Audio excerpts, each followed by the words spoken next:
وقضى ربك ألا تعبدوا إلا إياه وبالوالدين إحسانا.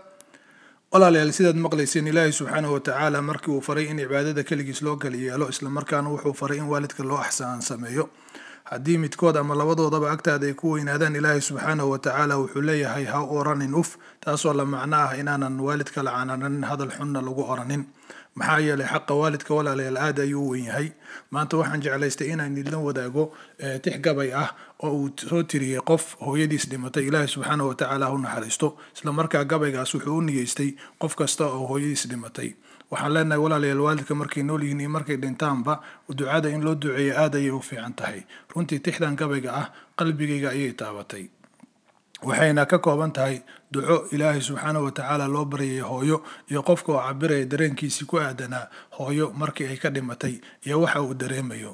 walaalayaal hooyo waad ogtihiin waa lagama maarmaan, hooyo waa naxariis, hooyo waa qalbi, hooyo walaalayaal markasta waxay naga mudan tahay inaan u duceyno oo aanan hilmaamin. marka ay nooshahayn hadal fiican aan ku niraahno, ka duceysano, warka u wanaajino, mataqaanaa u sheekeyno oo aan cidlo dareensiinin. waad ogtihiin naf walba walaalayaal way dhimanaysaa, geeridana mataqaanaa waa xaq weeye, laakiin iyaan loo kala harin. tixdan waxay leedahay: hooyoy adduunyada waad igu cidlayso, aakhiraad u hooyato, balse eedda ma lihid allihii ku uumtay, ifka ku keenay, mar labaad ku ofsaday.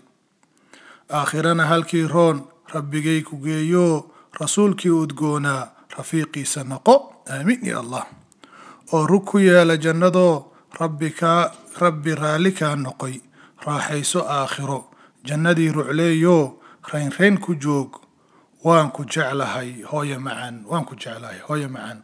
tixdan runtii aad iyo aad ayay taabatay, isla markaana waxaan jeclaystay inaan idinla wadaago. maanta waa maalin jimco ah, ilaahay subxaanahu wa tacaala waxaan u weydiinaynaa intii hooyo oo dhimatay, intii xanuunsan, inuu ilaahay subxaanahu wa tacaala u naxariisto, isla markaana muslimiinta u dambi dhaafo. qof kastoo muslin ah oo fariintan sii faafiyay ilaahay subxaanahu wa tacaala inuu ugu naxariisto. oo walaalkii naasir cadceedo idin leh, wassalaamu calaykum.